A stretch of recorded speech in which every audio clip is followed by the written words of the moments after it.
halkan ka daawo ururka haweenka ee reer Jabuuti ee midnimo ee ka howlgala dalkan Holland. waxaanu jeclaysanay inaan tusno ururkaas waxqabadkiisii ugu dambeeyay 2012 ilaa 2015. ururkaas soo muujiyay cajalkii ka horeeyay walaalahooga baahan ee jooga Jabuuti iyagoo u qaybinaya lacago, dhar iyo raashinba, iyagoo booqday hol ilaa iyo caasimadaba. runtii ururka haweenka reer Jabuuti ee ka howlgala dalkan Holland waa urur u istaagay inuu wax u qabto dadkiisa iyo dalkiisaba. waa urur haweenod oo iskuna urursaday sidii wax isku ururin lahaayeen ee jeebadahoogana wax uga soo saari lahaayeen, kadibna walaalahooga u baahan ugu gudbin lahaayeen.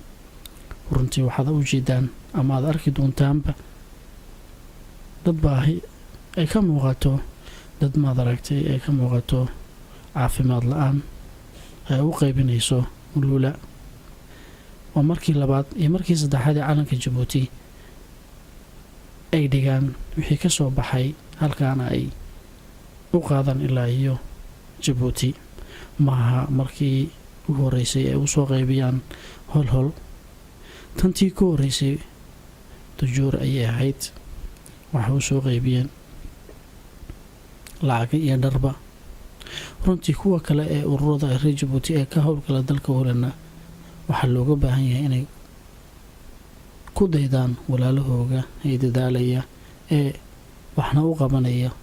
kuwa u baahan. haddaan nahay bahda saxaafadda waxaanu jeclaysanay inaan dul istaagno oonu tusno waxqabadkooga dadka kale. haddii aanan qofka wixii uu qabanay aana la muujin, runtii wax la arki karaba ma ahan. waxaan leenahay ururka haweenka ee isku tegay inay sii wadaan hawshoodaas ay garab joogaan walaalahooga u baahan markasta iyo mar walba. runtii waa ka go-anta iyagu qudhigoogu. waxaad dareemaysaa inay iyagu wixii ay hayaan oo dhan inay u hureen walaalahooga. maalmaha farxadda, maalmaha madagtooyooyinka iyo maalmaha kale, runtii waxaad arkaysaa ururka ugu horeeyay ee si toosa Jabuuti ugu xiriiray dowladda Jabuuti, Sahra Yuusuf Khayaat, oo toos telefoonka u soo galiyeen iyagoo ugu ballan qaadaya inay garab istaagi doonaan. waxaan leenahay walaalaha kale ee ururada kalena inaad ku dayataan. asalaamu calaykum waraxmatullaahi wabarakaatu. maanta ururka midnimo wuxuu isugu yimiday Amsterdam. fadhigeyguna wuxuu maanta ku saabsan yahay dhaqaale inaan ururino oon ciyaalka masaakiin ma dhihi karnee ciyaalka agoomaha amba danyarada ah, waalidiintoodu danyarada yihiin ee gobolka Ubuk, inaan maanta lacag wixii aan karno aan u dirno iidsiino insha Allah hadduu Ilaahay yiraahdo. ciid ahaan baan u diraynaa. ururka midnimo ayaana maanta diray. markii hore waxaan u dirnay ururka deeqa maxay ahayd balbala ciyaalka handicap luurka. maantana waxaan u wareegnay Ubuk.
quruxda badan la uga soo qayb gasheen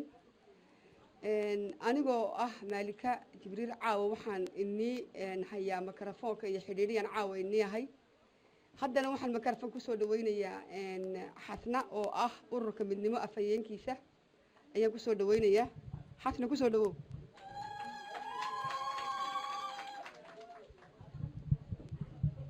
السلام عليكم ورحمة الله وبركاته horta waxaan idigu anoo xasna xuseen sharaaca halkan caawa iniga meher celinaya soo ahna ururka midnimo afhayeenkiisii sidan quruxda badan lahayd caawa meel kasta baad kaga timaadeen Netherland iyo Belgium aad kaga timaadeen aad caawa nooga soo qayb gasheen inakoo xuseena maalintii caalamka ee dumarka wad ogtihiin dumarku inuu laga maarmaan yahay oo maanta aan meel fiican adduunka kaga jirno waxyaabo badan aan ka qayb galo barigii hore leeno ogolayn sidaade maalinta maanta leenoo xusayaba maanta waa maalin cajiiba oo waxaan u maleynayaa in kastoo ay soo dhaaftay oo 8 Maaris ay ahayd oo waqtigu noo saameeyay sida walaashay Maalika idin sheegtay waxaan idigu hambalyeeynayaa sida quruxda badan noogu soo jawaabteen iyo sidaan caawa halkan ugu wada tumanayno iyo sidaan caawa ugu wada xusayno sida dadka oo dhanba sidaad u dhantihiin maanta mabda'a dumarku halkay gaadheen iyo halka ay maanta waxa ay qabadkooga iyo waxa ay socdaan iyo maanta hooyala dumarku waa hooyo waa walaal waa gabadh gabi sidaan u dhannahayba inaan isku duubnaano insha Allah oo aan meel kasto ka imanaba Soomaali iyo dalkii reer Djibouti ba ha noqoto aan iskugu imanno oo maanta waxaan idinu hambalyeeynayaa sidan quruxda badan la iskugu timaadeen si kastaba haddana waxaan idigu dhimi doonaa mikrofoonka Maalika Jibriil oo xiriiriyeena caawa insha Allah assalaamu calaykum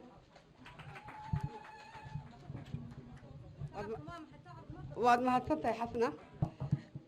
taasi waxay ahayd xasna shire oo ah ururka midnimo afhayeenkiisa haddana waxaan ku soo dhaweynayaa Zaynab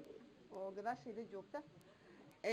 isla markaana waxaa ku xigi doontaa Shukri iyo Fayruz saddexdaas hal mar bay isku xigayaan Zaynab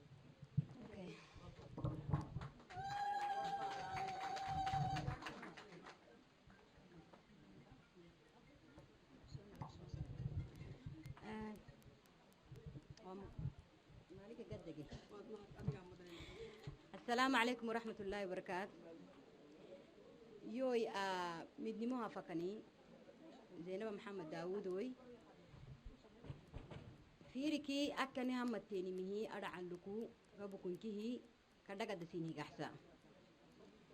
لما هكا أساكو أبريني أقبيواني أقبيروي كهتا رجينينا عالم الكهيا رجينينا أقبيروي وعدنا محاي قراحة هاي ديمي تهيان ألسك بحارك سكتين ميا نت ما بحناي نت بحواية النبل وعدنا أساكو هايني أساكونا مدنمو إتا دب هايته مدنمو أساكو إتا نه دب هايته كهتا رجيني عزومة بنوينا أقبي سبتها يانا مالنميته بلجيكك نهيميتي مراي أكيد مقالوا لي كادي ميتي مراي إنكي هو مركادو كردقة دقحسا نكي أتا أبرا شعور نكي أقبي عزومتاي أقبي عزومتك كيانا ما أقبي أفريحي ساكي كنايروي أبري كنايروي دادلاي إفريحاي وسيني كرحانو السلام عليكم ورحمة الله وبركاته السلام عليكم ورحمة الله وبركاته أنا ku hadlaya magaca ururka midnimo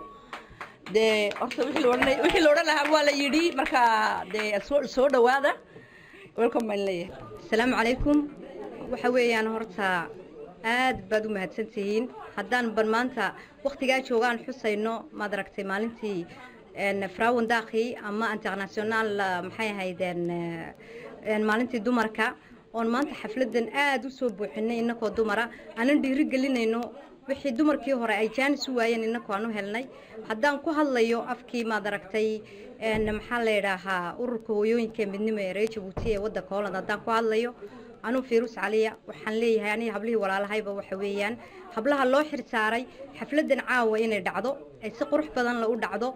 een gudoominaya xiriirinayna haddii in yaroo tafaqatiran ama tusaale ay niiga sheego ururka midnimo intiina badan waad ka tirsan tihiin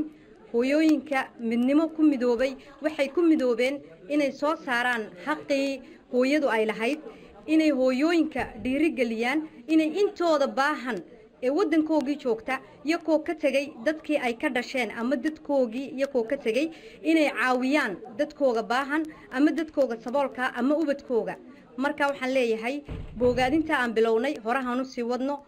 aadna aan isku garab joogsanno waxa weeyaan wax aan inaga halaabayn aakhiriya adduunba oon ku guulaysanayno marka waxaan leeyahay midnimo ha noolaato maalinta hooyadan caawa xusaynaana aad habeen farxad lahay noo noqoto asalaamu calaykum برنامجku inaga daahay waxaan rabaa inaan dadka saddex isku raaciyo si aanan maxay hadalkuna inoogu koobto dadkuna ay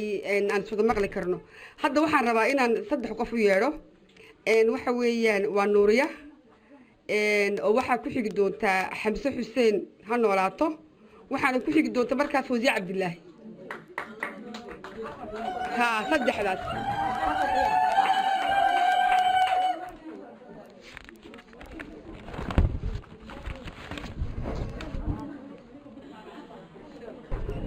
السلام عليكم ورحمة الله وبركاته. آديات بعد ما تنتين وقت تدوينها شرفت له كسر خيوك لعاوة. آديات بعد ما تنتين حبلا جديد كي كسر بير أوركم من نما ونسور دوينا ويلكم. أنا جو حكى الله يعاوة من نما من نما ارتداني قال الله وأوركم مدوبي. من نما ده جبوتي كم مدوبين وأورك أجن. qabiilka aagan siyaasadka aagan ku midoobay calanka Djibouti iyo midnimada Djibouti marka waxaan leeyahay ku soo dhawaada welcome aan leeyahay hablaha shididka intaasaan midnimo ka yeelay 8 Maars weekii hore ahayd duruuf yar daraadeed baan maanta uga dhignay inaan 8 Maars caawa aan xusno marka wax yar baan iniga sheegaya 8 Maars hadii Ilaahay yiraahdo maalinta haweenka 8 Maars sanad walba maalinta haweenka 8 Maars waxa looga dabaaldegaa kaalinta ay haweenku kaga jiraan bulshadeynta haday tahay dhinaca dhaqaalaha dhinaca siyaasadda dhinaca bulshada caalanka badankiisa waxa uu ka xusaa wadamada qaarkood waxay door bideen inay maalintan oo kale dumarkooda u muujiyaan jacayl ay u qabaan sida hooyanimada walaalnimada iyo xaasinimada halka wadana kale qaarkood ay door bideen siyaasadda iyo xuquuqda haweenka dad qaar ayaa dhaliila darna way daafacaan laakiin waxa isweydiin mudan sidee bay ku timid maalintan yaa bilaabay maxay tahay sababta maxay ku soo kordhisay caalamka waa su'aal aad u muhiim ah oo in laga jawaabo mudan cadaadis lagu hayay dumarka ayaa keentay cadaadis dumarka lagu hayay dhinacyada kala duwan ee nolosha waxay dhalisay in sanadku markuu ahaa 1870 bishii 8 Maars mudaharaad weyn ay ka sameeyaan magaalada New York ee dalka Mareykanka dumar ay mudaharaad weyn ka sameeyaan magaalada New York ee dalka Mareykanka iyagoo ka cabanaya mishaar yari iyo culays xad-dhaaf oo lagu hayay isla maalinta dumarkaasi waxay sameysteen urur xuquuqdooda u halgama sanadku markuu ahaa 1908 isla bisha waxa mudaharaad kale ka dhacay magaalada mudaharaad weyn wuxuu ka dhacay dumar gaaraya 15,000 ayaa isku soo baxay magaalada New York ee dalka Mareykanka iyagoo ka cabanaya in loo ogolaado in odeeyaan doorashooyinka dalka Mareykanka ka dhici doona waayo markii hore umay codeyn jirin mudaharaadka waxa ka soo baxay waxa soo qabanqaabiyay urur ay sameysteen dumarkii ka qayb galay mudaharaadkii hore sanadku markuu ahaa 1999 bishii 8 Maars ayaa la qabtay shir caalami ah oo ka dhacay magaalada Copenhagen ee dalka Denmark waxayna shirka loogu yeeray maalinta haweenka reer Yurub shirka waxaa ka soo qayb galay ugu yaraan 17 wadan oo reer Yurub ah waxaana lagu hogaaminayay waxaana lagu go'aamiyay in sanad kasta la xuso maalinta loona dabaaldego isla markaana la raadiyo xuquuqda dumarka ee ka maqan sanadku markuu ahaa 1911 waxaa dhacay dabaaldegii adduunka ugu weynaa ee soo mara taariikhda adduunka waxaa hal mar isku soo baxay malaayiin dumara oo ka kala yimid wadano badan sida Australia, Germany, Denmark, Swiss, UK, France, Italia, Greece iyo Holland iyagoo ka cabanaya gumaysiga lagu hayo dumarka waana markii ugu horeysay ee caalamka laga dhigo 8 Maars ugu dambeyntii sanadku markuu ahaa 1977 qaramada midoobay waxay go'aamisay in wadan kasta la sameeyo dabaaldeg maalinta haweenka adduunka si loo ciribtiro dhaqan xumada ay ka mid yihiin adoonsiga kufsiga gaajada xaquuq la'aanta marka halka waxaa iniga muuqata inay taariikhda 8 Maars ay tahay dib lagu hayay dumarka iyadoo ay keenaysay diin la'aanta iyo dhaqan la'aanta laakiin hadda waxaa haweenkii dibtii way ka baxeen maxay ahayd laakiin hadda haweenkii dibtii way ka baxeen insha Allah ilaahayna ha gargaara haweenku ha noolaadaan haweenka Soomaaliya ha noolaadaan kuwa reer Jabuuti ha noolaadaan kuwa Soomaaliland ha noolaadaan haween oo dhan ha noolaadaan aad iyo aad waad u mahadsantihiin walaalo intaad dhageysateen aad baan iniga mahad celinayaa sida sharafta mudan ee dhageysateen waanad mahadsantihiin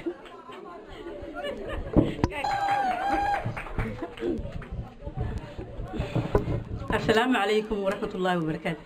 أنا فوزية عبد الله يرتدى مانتي ونسول السلام يا ورك مدينة كترسن. أول السلام يا أنا دمان ويوين كصومالي ملك استوي شوغان ب. أم بتشوت ها شوغان. أم بصومالي ها شوغان. أم بصومال لنا شوغان. ملك استوي شوغان. والسلامتين.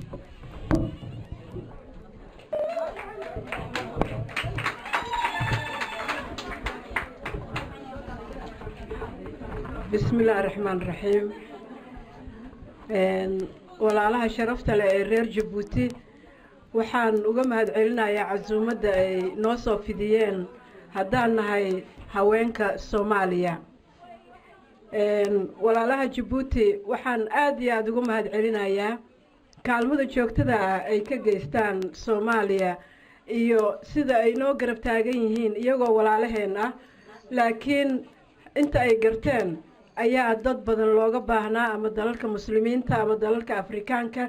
si gaar ah ayaan haweenka Soomaaliyeed magacooda anoo ku hadlahaya aan mahad gaar u jeedinayaa dawladda Jabuuti oo uu hogaaminayo madaxweynaha mudane Ismaaciil Cumar Geelle iyo marwadiisa aad baan ugu mahad celinayaa dhammaan si gaar ah haweenka Holland waliba ururka midnimo oo ay ku midoobeen haweenka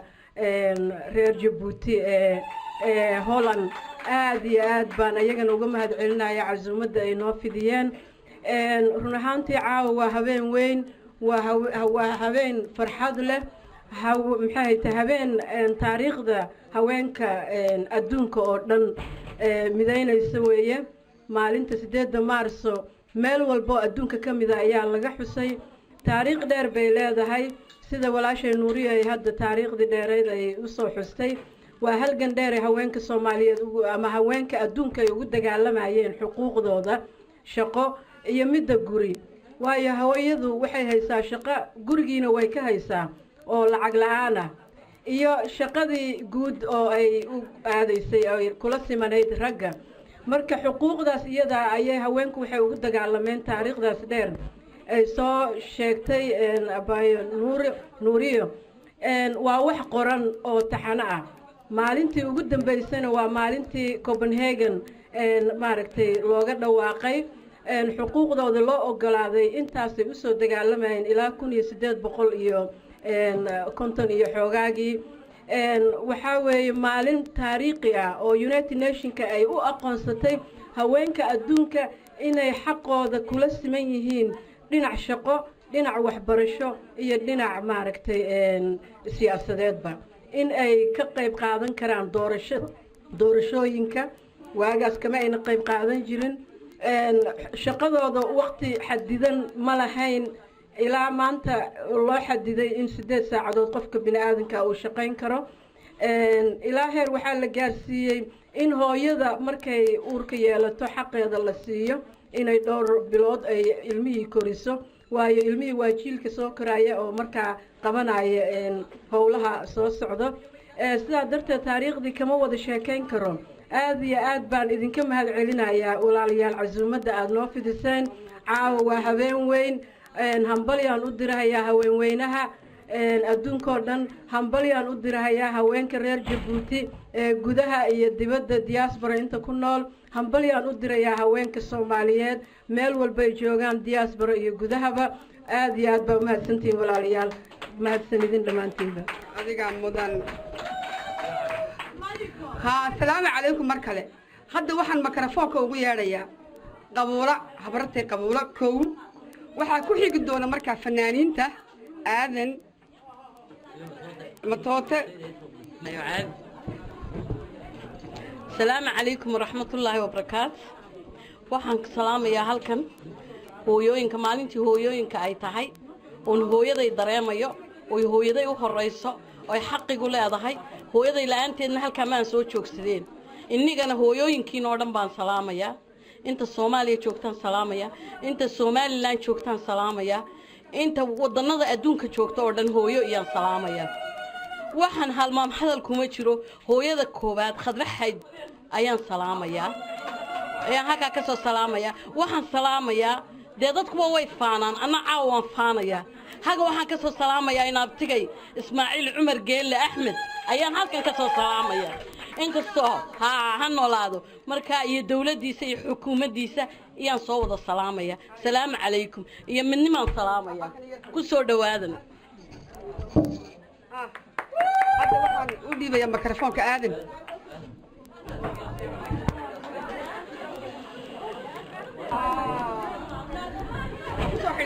midnimo assalaamu calaykum waraxmatullaahi wabarakaatu hooyo waa midum weligeedba mid bay ahayd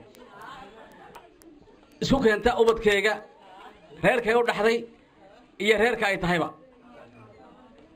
marka waxaan anigu hadalkan ku hadlaya maanta iga ficina heestii aan midnimo inii sameeyey ururka midnimo inii sameeyey oo halan ku haysan oon ka saaro sababta imaydaan soo sheegin in meesha laga heesi karo ama musiig laga saari karo waxaan leeyahay waan garab joognaa haddaan anagu fanaaniintii nahay anoo ku hadlaya magaca fanaaniinta afkii fanaaniinta midnimadiina aad isugu yeedhateen eed qabiil u eegin eed qoloqoloysin aad ka diideen waan nagu raacsannahay waan nagu garab joognaa allah ni gargaaro noolaada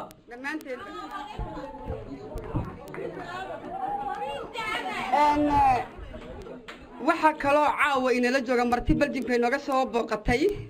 waa Ibraahim Cali ubax khayri Caasha Cabdilaahi sorry صباح السلام عليكم ورحمة الله وبركاته horta magicii reer Belgique ayaan ugu salaameynaa caawa oon joogno maalintii hooyooyinka hooyo wayna dhashay waa ka dhalanay waa la dhalanay waxaad qabateen waan aragnay waan maqalnay hambalyaanay leenahay waan nii hambalyaynaynaa halkaa aad joogtiinna ka sii wada waxaan leenahayna dee ilaahay nila jiro halkanna walaah ubax khayre ayaan iminkana nagu wareejinaynaa السلام عليكم ورحمة الله وبركاته أنا نقول سلام يا مجا جارك أبو خيره يو مجا هويوينك ودنك بلجيك أو ما تعرف محدنا إنه نقطة يابلها ولا ليه هنا مني ما نقول سو عسومين هل كان حفلة دي كده جياني لو جوح سيوم مالنتي هو يدا هو يهنولاته هو يهجرته هجوكته هو الله هجرجاره هو يواتي مركز تبع يا هولي شوجا hawshanan maanta ay hablaha walaalaha iyaga ay qabanayaana way ku mahadsan yihiin anagu hadii aan nahay reer Brussels anaguna tusaale fiican ma ka qaadanay marka imika anaguna urur sidan oo kale ayaan sameynay waa alxamdulillah waa ilaahay mahadi weeyaan anaguna dhankaasan hawsha ka galaynaa wadanka Belgium idinkuna halkan wadan waanan istaageersanaynaa waanan isla joognaa wassalaamu calaykum imika waxaan ugu dhaweynayaa walaashan Caasha Cabdilaahi oo in yaro tafaaqyo tiraa ururkayga luqadda faransiiska nigu sheegaysa waad mahadsantihiin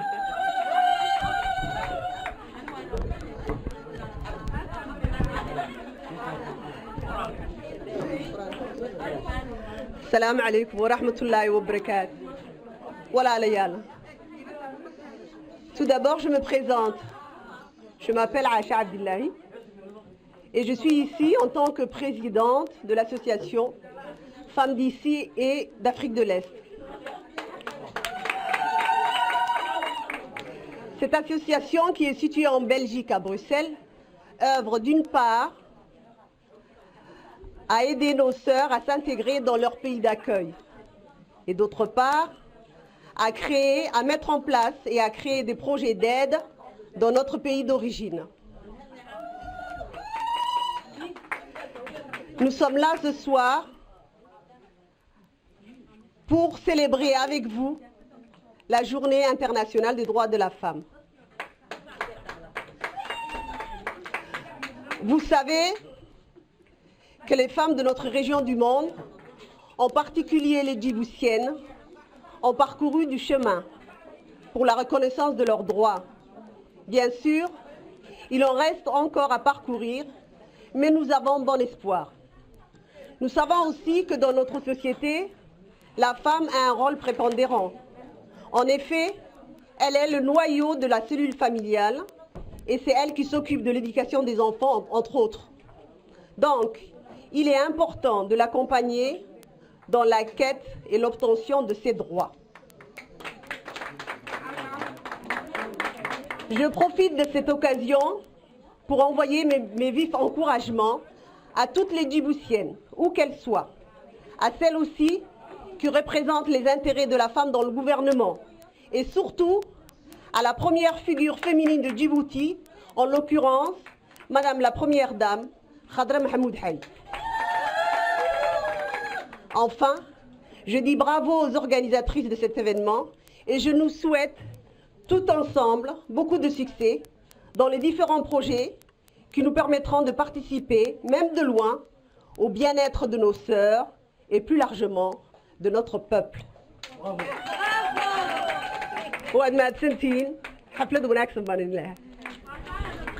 السلام عليكم maxaa lagu daraa dumarow wa calaykum asalaam baa lagu daraa waxaa hadda u yeedhayaa inamadii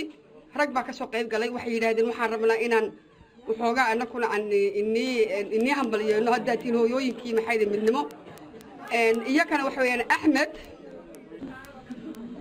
بسم الله الرحمن الرحيم marka horta assalaamu calaykum waraxmatullaahi wabarakaatu haweenka iyo hooyooyinka iyo hablaha meesha isku yimid annagoo maanta ka faa'iidaysanayna fursaddan qaaliga ee aad soo samayseen oo nagu hambalyeynayna maalintii hooyooyinka hooyadana waa ambasi dumarka sidii hadalka loo dhigaba marka waxaan nagu hambalyeynaynaa ururkiina midnimo hooyooyinka waxa weyn aad qabateenna waa wax muuqda run ahaantii marka laga hadlo hooyo amba dumar la'aan nolosha horta ma suurtoodo waa dhabarka nolosha qofka bini'aadanka halkan maanta hadduu nool yahay hadduu meel kasta uu joogo marka waxqabadkiina waa wax muuqda oo anagu aan aragnay horena oo aragnay waxaa anaga adanahay on ka soo booday aan raali gelinaya waxaan nahay horta anaga ururka istaageersi ee gobolka Utrecht yaan nahay inamadaas oo ku hawlgala Utrecht reeqiyo la yiraahdo oo Holland ku yaala marka waxqabadkayga waa waxqabad samafala oo Soomaalinimo walaalnimo oo reer Jabuutinimo intaba waan leenahay inta badan ka waxaan ka hawlgalnaa gudaha waddanka dhexdiisa ka hawlgalnaa waan isku dayaynaa insha Allah anagoo taageersanayna walaalahayna kale inaan dibadda gaarsiino isaalkayga haddii waa la yiraahdo marka anoo ku hadlay magaca ku-xigeenka ururka istaageersi oo magacayga marka la soo gaabiyo istaageersi baa la yiraahdaa ururkayga marka ku-xigeenkii kalena waa ninkan Maxamed waa Mustafa Idrisna waa urur kale oo ka jira oo diaspora Jabuutiyan waa Holland marka aad iyo aad baan ugu hambaleynayaa walaalahay in waxaan xasuustaa oo xasuus badan hablaha maanta halka jooga ee midnimo dhamaantood waa hablihii markii aan dhignay faasijuwaangii 2013 baan u maleynayaa haddaan qaldanayn 2012 bay ahayd 2012kii waa hablihii wallahi aad noo taageeray in ilaahayna ka amaan mariyo kulli gabadha walaashayna Malika waa dadkii aadka in hawshaas ku sameeyay hablaha kala dhamaantood marka waxaan rajaynayaa wala shaqayntii inaan si like oo ka sii fiicnaato wayna soo noqoto maanta waxay tusaale ugu mudan halkaan joogno oo maanta aan muujinayno taageerayaasha aan u fidayno walaalahayaga iyo ururka midnimo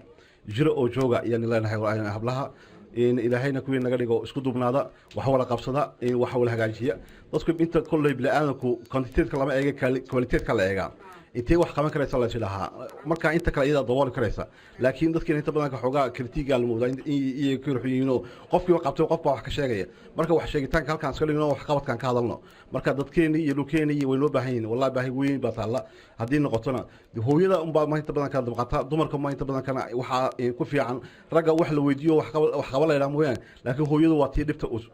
in wax qabatana marka run marka laga hadlana waa maanta ragga meesha socdana deeniku ba ka dambeeyay run marka laga hadlo waxa wadin ba wax soconaya laakiin marka ninkii kale wax waa intii iska yartahay annaguna waan dadaalnaa inaguna dadaalkiina ka sii wada isku dubnaashana waa wax weyn qarannimada alla muujiyo walaalnimada alla muujiyo wassalaamu calaykum waraxmatullaahi wabarakaatuh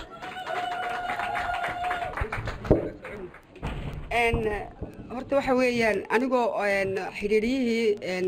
barnaamijka caawa ah waxaan rabaa horta inamadan agtayda jooga inaan u mahad celiyo hooyo haddaan nahay haween haddaan nahay rag la-aanteed ma noolaan karno waxa weeyaan raggu waa garabkeennii raggu waa hugeennii raggu waa kuwii maxay ahayday waxinala qabanayay rag kama maaranno iyo kuna haween kama maarmaan marka waxaa qurux badan istaageersi wada shaqayn inaynu la nimaadno sida imka baad ka aragtaan waa ururo maxay ahayday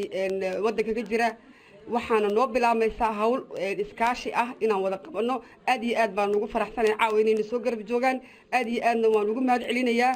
annaguna waxaan naqhay kuwa marka iyo kuna hawl ay leeyihiin garab joogsada ayay noqonaysaa midnimo insha Allah haddii ilaahay yidhaahdo hadda waxaan ku soo dhawaynayaa mikrofoonka Idris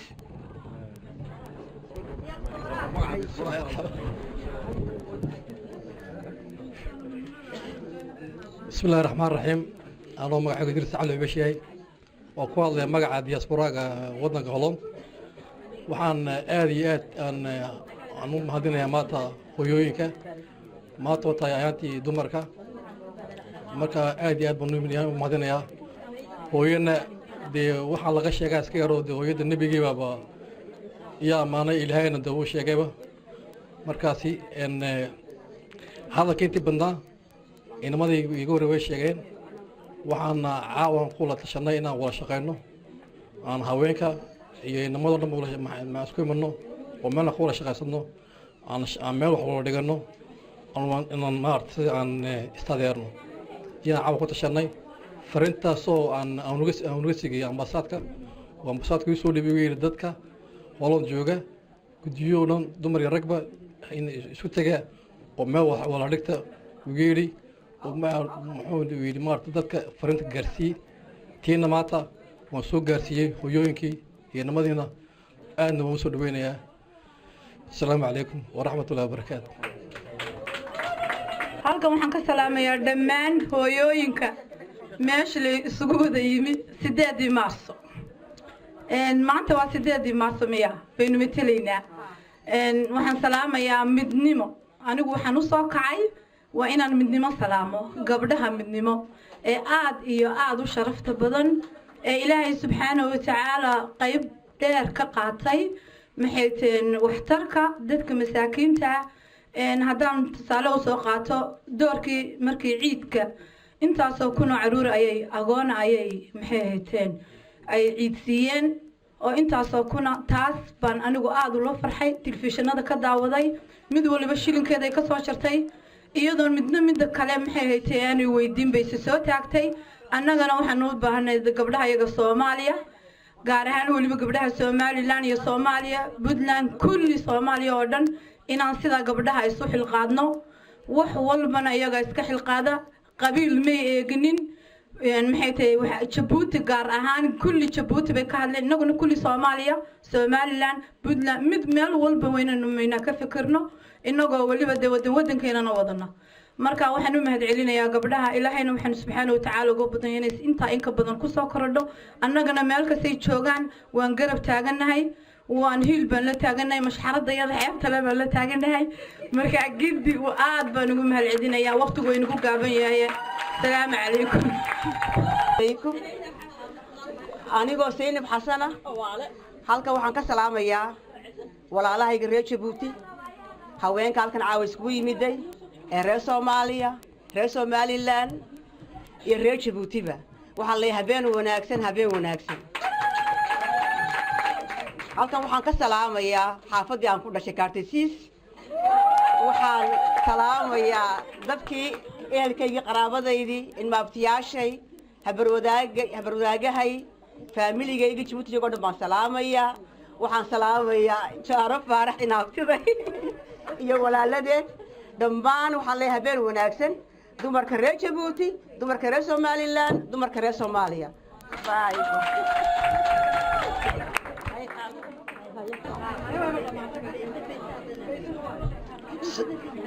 السلام عليكم ورحمة الله وبركاته أنا قوم مليو بارشودة وشبوسيانا وحن حلقة وكون نول في متقنا النذرلاند خاصان تلبرخ وحن سلامة يا مانتا أنا قوم ما دركتي كفر أحسن ويوين كالكن اسكوي مدي قبل دماغ ولا سلامة يا ملك استوي جوجان الجيبوتي أن صومالي أن صوماليلاند أن أمريك أن إنجليزكا مرايكانكا ملك استوي جوجان هو يوين كوا سلامة يا je félicite félicitations يلا ملك استوي جوجان merci beaucoup halka waxa kala salaamaya hablaha igi Djibouti joogay inantaydi Suhur Abdi Migil iyo inantaydi Kaafi Abdi Migil iyo mon ex-maankaygi iyo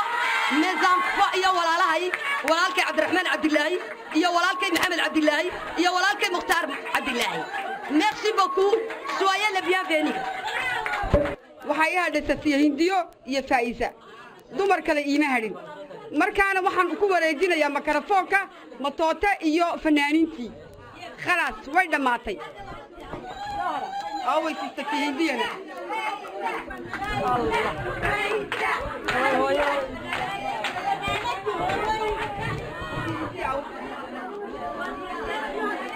السلام عليكم ورحمة الله وبركاته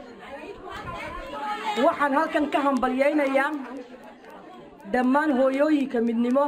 ee barnaamijkan maanta sharafta leh iskugu nimidnay isku keenay waxaan leeyahay hooyooyinka midnimo dadaalkiina halka ka sii wada ano caaw aad iyo aad uga xun oo heestii aan indii diyaariyay heestii midnimo iimayl sheegina waxaad igu tiraadeen caaw shir baa jira aniguna shirkaan baan u yimidee kuma soo talagelin heeso marka waan ka xumahay 100% maalintii ugu horeysanay arkay ayaan inila jeclaaday sidii aad iskugu timaadeen ee sharafta leh iyo aad iga farxisay heestii aan inigu talagalay midnimana meel walo joogtiinba waan inigu heesayaa waana inigu hambalyeynayaa dhammaan hooyooyinka midnimo dadaalkiinana halka ka sii wada assalaamu calaykum waraxmatullaahi wabarakaatuh waad mahadsantahay Faa'iisa hadda halka waxaan ku soo dhaweynayaa haweenkii u dambeeyay Safiya Jaamac baan ku soo dhaweynayaa بسم الله الرحمن الرحيم اللهم صل على محمد waxaan salaamayaa dadweynaha dumarka sharafta leh meesha isugu yimid hooyooyinka salaamaya inagoo dhan baan wada salaamaya gabi ahaantiina salaankaasiga la tukasan yaa ها دور السلام عليكم أنا اسمع قلو waxa weeyaan daabal suga anigii caawo oo dhan inii daadihinayay kelmad kamaan odhan anigu xaflada ururka iyo xafladda caawa anigana odhahdaydii baa hadhay anigu caawa aad iyo aad waxaan ugu faraxsanahay haweenka quruxda badan la isugu yimid madasha sida quruxda badan la uga soo qayb galeen hadalka quruxda badan la ka jeediyeen iyo weliba waxaan aad ugu faraxsanahay iyaga oo raggiina ay nagu hambaliyeeyeen taas waxay ka dhigan tahay noloshu waa isku dheelatir weeyaan iyadoo ay tahay maanta maalintii haweenka aan ugu talagalnay munaasabadeeda inaanu ku xusno oo wiigii hore ay noo suurtogeli weyday anuu halkan waxaan rabaa ururka midnimo waxyaabaha uu soo qabtay inaan in yar ka taataabto ururka midnimo waxaanu asaasnay 27 juun ee sanadkiina dhaafay waxaanu gargaar gaarsiinay agoomaha dadka maxay ahaydey agoomaha caruurta agoomaha ee Jabuuti waliba xaafadda balbala ayaanu ciidii maxay ahaydey ciidii Ramadaan aan gaarsiinay gargaar dhar ciideena ciidii maxay ahaydey carafana waxaanu gaarsiinay gargaar sidaas oo kala ubad agooma ah gobolka ubuk baanu gaarsiinay waxaan jeedaa yoobaki marka waxa weeyaan annaka ururkii midnimo horta labadaas waa labada shay aan odhan karno maanta maxay ahaydey macaawino wadankii baan gaarsiinay waxaa kaloo jirta ururku wuxuu inta badan ku mashquulsan yahay inta badan uu raadiyaa wada jirka iyo wada socodka iyo wada ahaanshaha dumarka wadankan Jabuuti wadankan maxay ahayd Holland ku nool si aan u midayn lahayn annagoo wadan kaliya ka soo wada jeedna tiina waxaan u maleeyaa hadda waanu ku guuleysanay oo dumarka madasha fadhiye ee quruxda badan leh ayaa ka marxaatiya marka hadda waxaan leeyahay ana hare hadalka looma yiraahdo lagumana dheeraado dadkii inta iga badnayd way hadleen dadkii inta iga badnayd maxay ahayd way hanbaliyeen aniguna hadda waxaan rabaa bal sugade tali cale waxaan rabaa hadda inaan ku wareejiyo fanaaniinta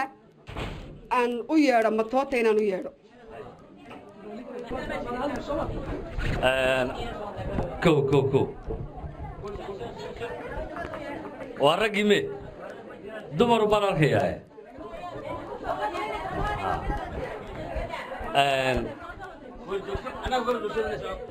caawa ma idin heestaa mise waan idin gabayaa gabay horta marka hore dumarka hooyooyinka dhammaantood meel walba joogaan waa salaamaya salaan qaaliya ayaan idinku salaamaya salaanta islaamka ayaan idinku salaamaya jacayl aan idin jecelahay awgeed ayaa waxaan ugu talagalay caawa hees aad ku farxi doontaan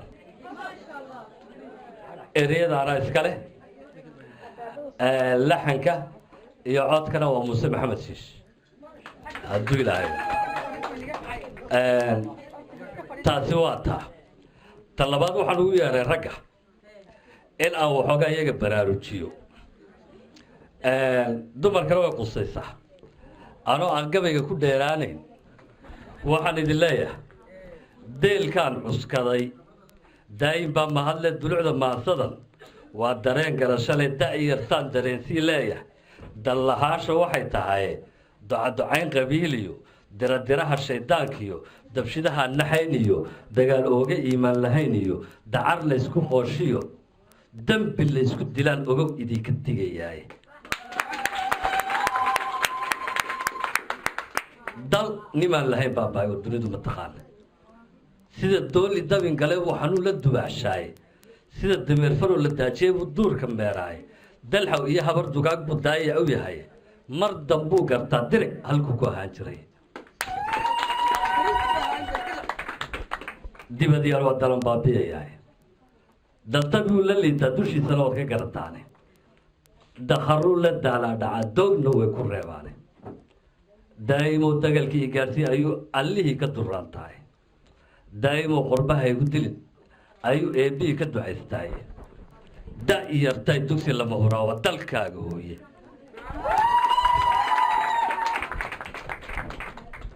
isku duubni iyo kala dambayn waa dariiqa nolosha daruuraha dushooda iyo dayaxaa la gaadhahay dadaal baa ku daya shalay dawgaynu haynana xasan baa diyaarshow daah furay jidkeede docna ugama beedhne duuliya waa ismaaciil daa'imow allahayo calankeenna deeqe dalladii midnimada darxumada ka dhowr daa'imow allahayo calankeenna deeqa darxumada ka dhowr haddana waxaan idinku soo dhoweynayaa heeskii la odhan jiray muusaw dumarka midnimo ee jabuuti heestaana ila dhuuxa waa hees idin qusaysa waa hees aad ku farxi doontaan heeskaana waxaa ku xiga hees qaaliya oo abwaankeenna qaaliga ah ee caligaab uu sameeyey ereyada caligaab baa iska leh laxanka iyo codkana waa muuse maxamed shiish dhegaysa waxan heestana waxaa la yidhaha guriga nabadda degaa soo dhawaada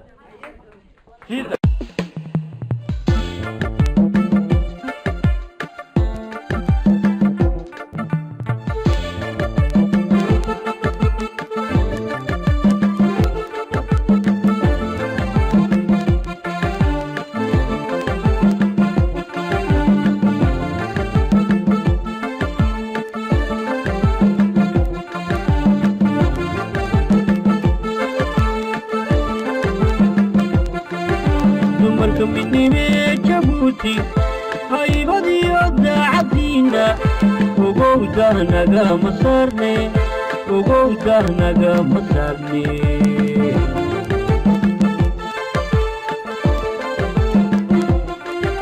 dumarka midnimee jabuuti haybadiyo daacadiina ogowdahnagama saarne ogowdahnagama saarne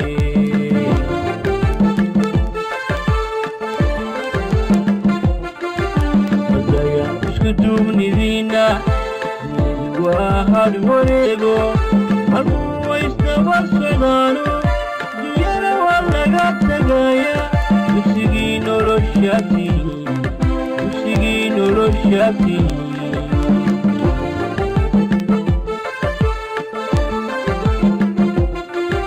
badaya isku duubnidiina waa hadh wareego halkuu waystaba socdaano dunyana waa laga tagaya dugsigii noloshaati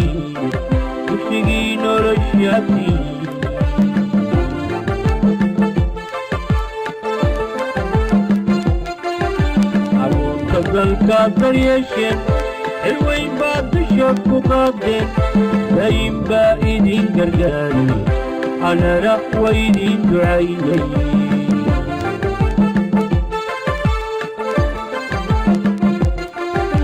abuurka dalkaad daryeesheen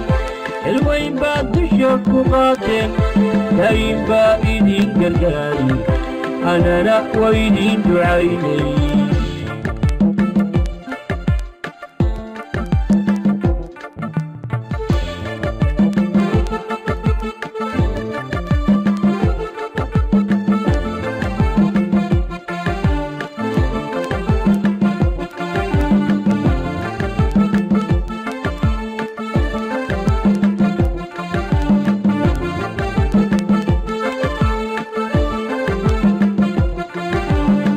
midnimee jabuuti dad xariira waatihiino damiiriyo dadnima iyo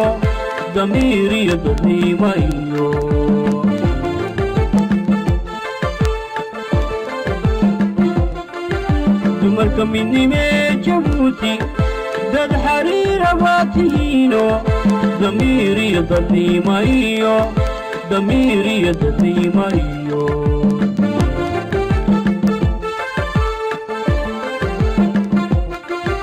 degaanaan baad u dhalateen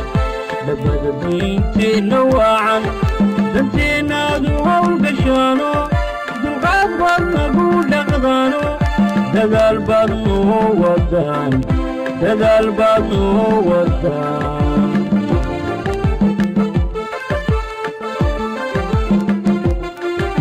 degaanaan baad u dhalateen dhabbada diinteenna waacan danteennaadu howlgashaano dulqaad baad nagu dhaqdaano dadaal baad noo wadaan dadaal baad noo wadaan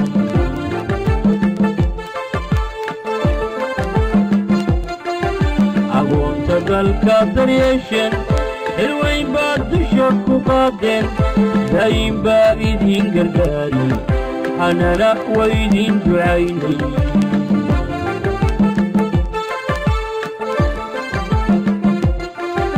agoonta dalka daryeesheen xilqaadeen daayin baa idin gargaari midnima la yidhahdaa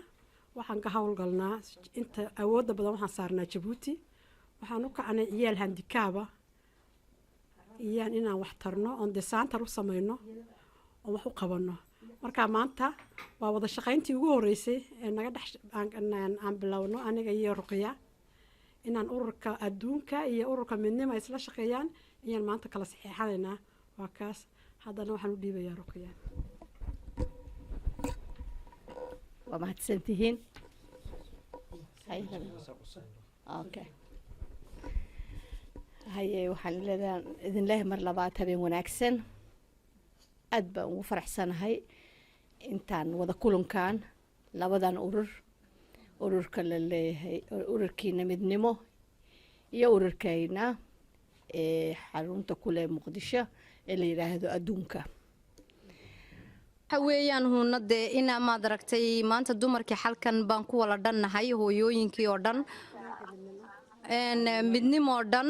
marka waxaan doonayaa inaad maxay haydeen adiguna aad caawa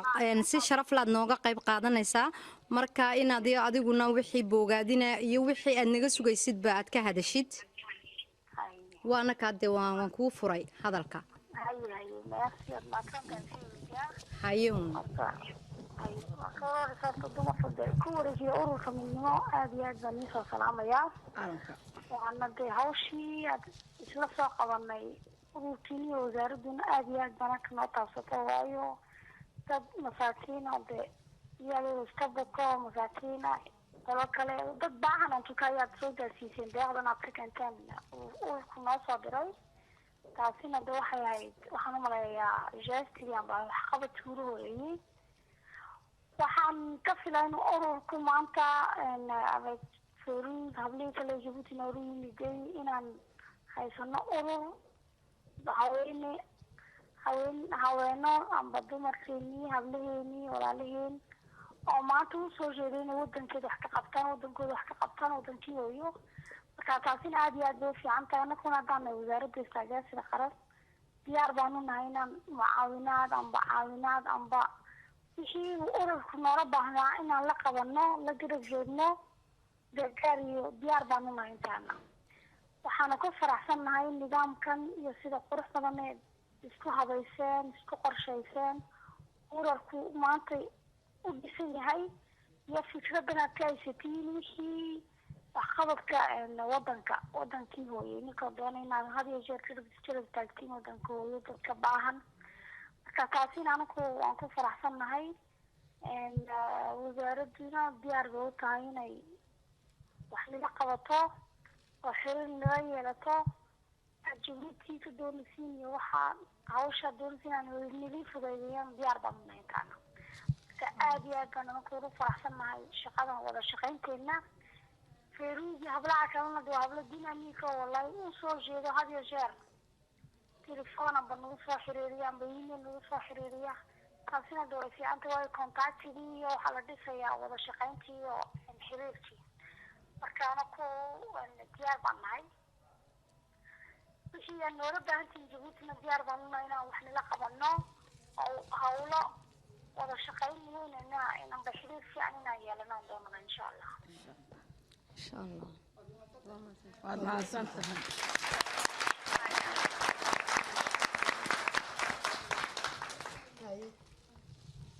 marka waxaan kaga bixi lahaa hadalka fahmiisa anoo le waxaa la moodaa inay dadkeenu markay qurbashooyiin waxaa la yidhahaa bilow wadanka way kasii jeedaan laakiinse anaka faraxad weyn bay noo tahay markaan aragnay inay weliba dee siiba haween marka la yidhaaho inay markaan aragnay ururkan inuu yahay urur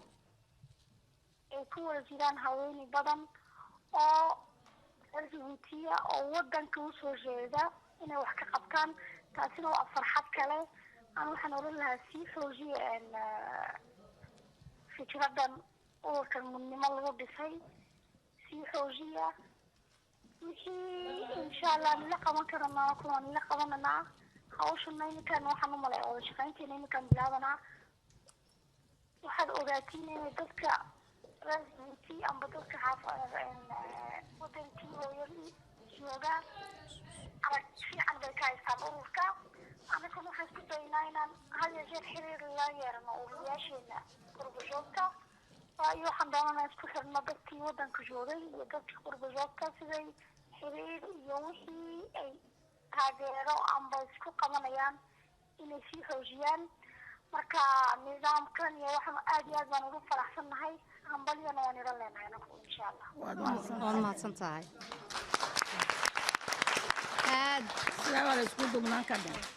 aad baad u mahadsan tahay السلام عليكم الزهرة ما في عنتها هويو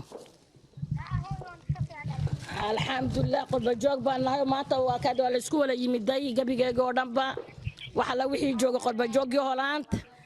ان شاء الله وان سكول ايمانينا وان سكو دوبنا هي هو بان سلا قرب تاغنahay dalka yaga waanu dadaalana ciidayada إن شاء الله والله إسكول إيمانا يا قبيل كستون ناي بس ما هذا جبوتان ولا ناي وانسقرب جوجنا قرب جوج هولند بناي وهو يقعد ولا جوجا ماشى يا وين بوالا ولا جوجا هي يهو وانسلا قرب تاجنا هاي وحكستنا وان كانينا وحكستنا وان إيماننا وحكستنا وان وده علينا إن شاء الله إلهينا أنا لقبته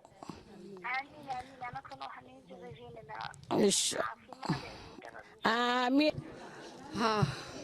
mar labaad salaamu calaykum dhammaantiin marwooyinka sharafta leh halkan nagu soo noogu yimiday ee soo sharfay aad iyo aad baad u mahadsantihiin waxaan inagu soo dhawaynaynaa ururka midnimo oo aan maxay ahayday muddo haddaba aan aad aan nagu jirna hawshiisa caawana waxa weeyaan kulanka ugu horeeyay weeyaan isagoo hawlooyin fara badan laba hawlooyin kala soo qabtay sanadkan oo hadda maxay warbixin layna siin doono hadda waxaan ugu yeedhayaa makarafoonka xasna oo ururka u ah afhayeen iyada inii furi doonta inaguna soo dhaweyn doonta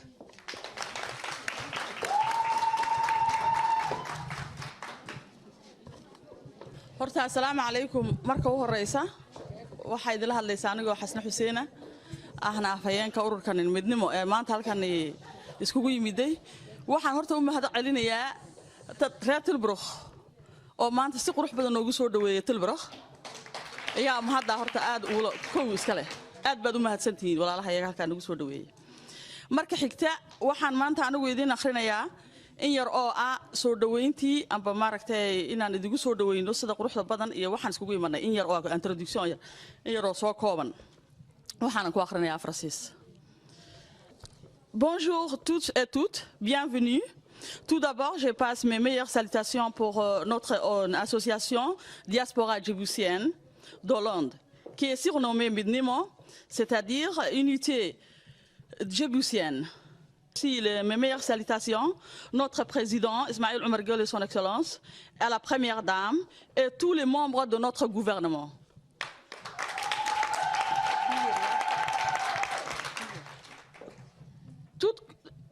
Et encore, je viens de nous féliciter d'avoir réuni nombreuses aujourd'hui ici. On s'est rassemblés cette soirée pour instaurer notre statut et choisir une direction, c'est-à-dire les gens qui dirigent l'association, mais aussi de nous partager nos idées. Toute communauté existe, mais aussi résiste grâce à leur solidarité, fraternité et paix. Notre message est de tenir nos mains avec plein d'amour et tout ensemble. Que le bon Dieu protège notre nation et notre gouvernement, mais aussi, nous n'oublions pas nos armées nationaux qui nous sont toujours prêts à nous défendre. Merci, et je vous remercie. C'est bien. Moi, je passe à Malika. السلام عليكم مرة صدحادي مرة فرد عاول وحنوم ملايين إنه كلا دمانين هذا الكي هالك كتير حسنا هذا وحوجا في صومال كسو كوبو ومهد علم أوركان مدنما إنه لوجو تلاقي إن دمرك قرب جوك الرجبوت أيكم مذوبان وحويان وحقبت كيسو هذا بيلو يا لكن لقف ليو من الدين فربضن waxay kale maxay ahayd salaan ay u dirtay madaxweynaha iyo xaaskiisa waxa kale halkan ay ka amaaneysay ciidankeena nabad sugidda iyo ciidankeena maxay ahayd armiga iyo difaac ay ku jiraan iyo siday wadanka nabadgelyadiisa u ilaaliyaan hadalkaasi wuxuu ahaa hadalkii xasna ee intay ku tiri Faransiiska oo af Soomaali isku dayeen waxoogaa inagu soo koobo hadda waxa weeyaan waxaan jeclaynahay programku wuxuu u dhacay horta san buu dhici doona programku caawa waxay ahayd xasna hadda waynu maqalay soo dhaweynteedii wasiiradiina waynu la hadalay labadaas way dhaceen waxa hadda aan rabaa inkeena maxay ahayd kamid ah oo inanta Zeynabu ay ugu horeyso inaan ku soo dhaweeyo makarafoonka iyo halkan waxa magac kale igu qoran rooda igu qoran رودنا وان رباين يدنا سود دواتو سوقفش ما صنت السلام عليكم ورحمة الله وبركاته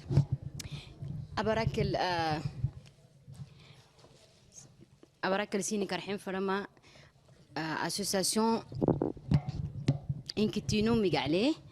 يجي مقع فردينيكي زينو محمد داوودوي أبارك لي تلبروخ ككيا مقالة هولندكا نجاني دايوسيني ومره قد قحسة أبرح أكل واني نكي تلبرخكو اللي نميتي نجري مقالك نميتي لكن كه نميتين كادونني أسوسياسيونو إتنا تعمتنا إتنا تو أما تمبلوي وما محي إتنا إتليا بره يا مراي أساكونني أسوسياسيون كو مدنمو مقالة هنا كاد إنكتينو مقالة معناته جوسيان اللي تككي جوسيان إنكي لاني نان هيكلي إنكي توبكوي محيا ساكونا ننو أجابكوي تبرا إتناه اللي إتناه تولي تبنا نبلنا إتناه اللي تبحسنو هنا يكادو نبيسو مرحوه تلو إتناه أبو يي محيا كادو نتون دكتينتني هنا يكادو نا دبانته كيك هنا يكادن إتناه نبلي إتناه اللي تامتنا أسا كادن أكت منا داي هنا يكادن بيسوهنا إن شاء الله كي وعد كادونا بحسنه كلهم بحسنه يلي دينيك إن شاء الله بإذن الله الكريم بس توقد سيني كرحين فرماي إنكي هي قد جاي السلام عليكم إنكتينو أني هاي هولندا أني هاي جيبوتي أني هاي جبتي شعبين كهاني هاي إنك السلام عليكم ورحمة الله وبركاته. نفسي والله هتصدق زينب. هذا الكاس وحوها هذا الكي زينبو آدي بأمها هتصدق. إن هذا وحن ربا برنامج كي نصي صعونية وحن ربا هو يأمنين كسر دويو iyadoo halkaa fadhida iska fadhi ii fadhi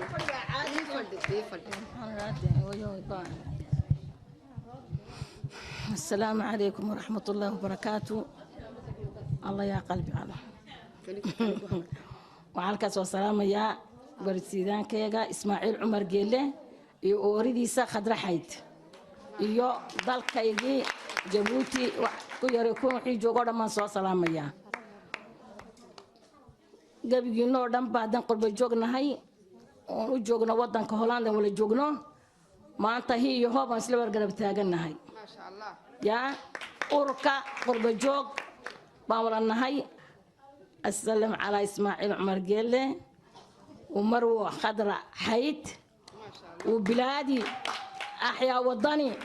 بلادي أتكلم بجبوتي ونحن الناس الذين قرب جالسين بهولندا كل نحن الجبوتي نحن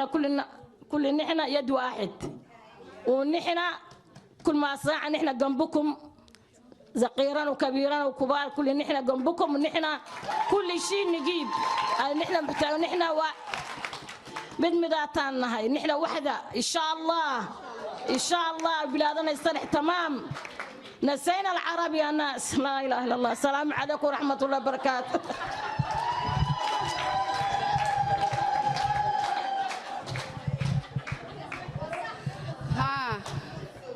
taasina waxay ahayd hooyo aamina oo ka mid ah hooyooyinka maxay ahayd qurba joogta reer Holland ka mid ahayd midnimo ururka midnimana hadda maxay ahayd ka soo qayb gashay caawa taayay ahayd hadda waxa weeyaan programkeeni baynu u guda galaynaa waxa kaloo ku xiga programka waxa kaloo ku xiga Nuuriya Cali Sheekh oo iyadu waxqabadka ururka iyo waxyaabuhu soo qabtay iyo habka uu yahay inaga sii doonta macluumaad fara badan iyo wax sheeg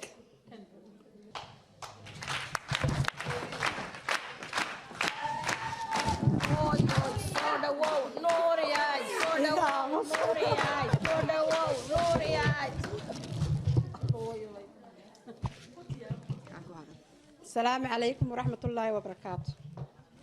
بسم الله الرحمن الرحيم. هذا وحي ضد بدك ويان حبلو واحد بدن بيلادين لكن أنا وين يراه أنا نيجا شاكينا بني ما حكى دكان تاعي وما نالكن كهلا يعني. مركورة السلام عليكم ورحمة الله وبركاته. مركورة وح ما هاد سكالة إله وين واحد كاينو سامحي وين هالكن سكون مادنا. مركلا بعد وح ما هاد له مروي كشرفت له marwooyinka sharafta leh ee sida diiran uga soo jawaabay baaqayagii walaalayaal caawa ururka midnimo wuxuu inii wadaa wada tashi iyo inuu inaga wargeliyo ujeedada ururkan loo aasaasay waxaan wada ognahay in aan wax aan midnimo ahayn ummad aan baqaran una hore ugu marin karin waxaan wada ognahay in halgankii guumaysiga aan midnimo kaga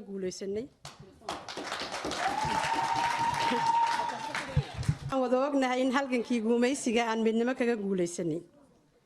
oo xorriyadda maanta aan haysano midnimo lagu keenay walaalayaal midnimo waa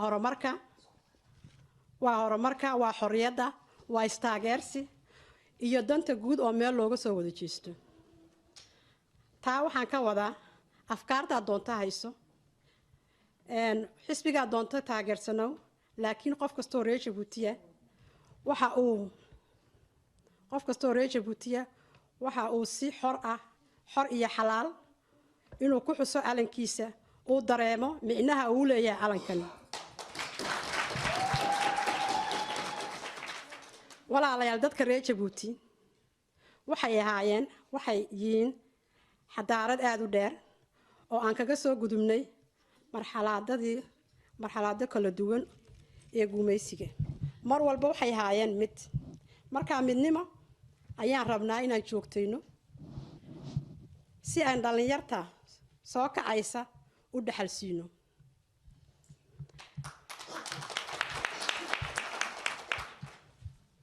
haddaba haddii aan nahay ururka midnimo waxaan wada tashi la samayn doonaa dhammaan ururada reer jabuuti oo dhan inta danaynaysa midnimada. kadib wada tashiga waxaan ururin doonaa afkaarta dadka bal iyaguna siday u arkaan midnimada. halkaa wixii ka soo baxa daraasaad ayaa lagu samayn doonaa si aan u helno dastuur iyo sharcigii uu ku shaqayn lahaa ururkani.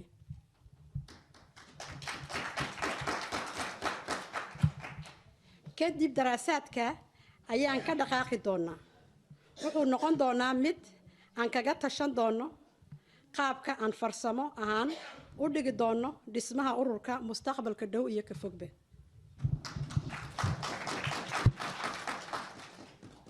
haddaba waxaan rajaynayaa in aad si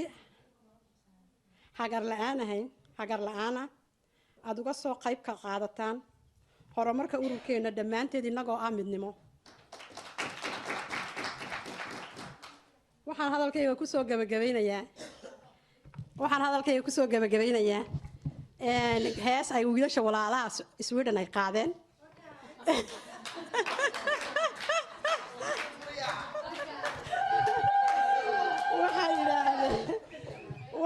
wiilashaasi waxay idhaahdaan qabiil waa sune kala soocuhu yaanu sacabkaynii tumin saydi nabadda inaynu odhan. marka aniguna waxaan leeyahay qabiil waa sune kala soocuhu yaanu sacabkaynii tumin saydi nabadaynu odhan saydi midnimo inaynu dhihin. midnimo ha noolaato. midnimo ha noolaato. madaxweynaheena jamhuuriyadda jabuuti ha noolaado. marwada koowaad ee waddanku ha noolaato. ciidamadeena qalabka sida kuwa booliiska kuwa jandarmeriga intoo dhan waan soo wada salaamayaa. waxaan idin leeyahay soo dhawaada walaalayaal. salaamu calaykum waraxmatullaahi wabarakaatu.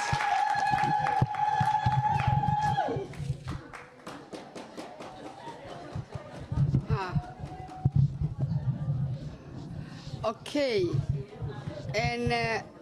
awinanteeni rooda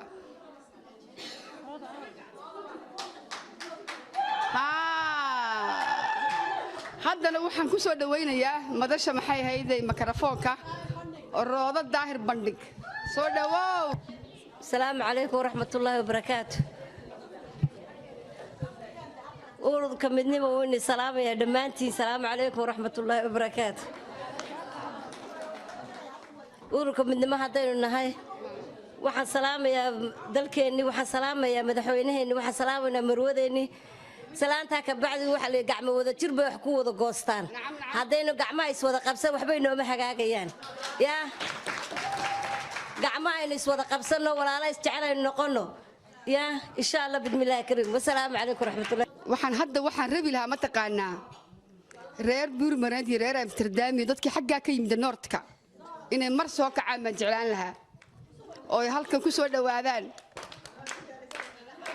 kuwa haddii la waayo waxaa nala jooga laba hablood oo Soomaali weyn ka socda jiijo iyo inan kale oo soo ku soo dhawaada inunkuna goobta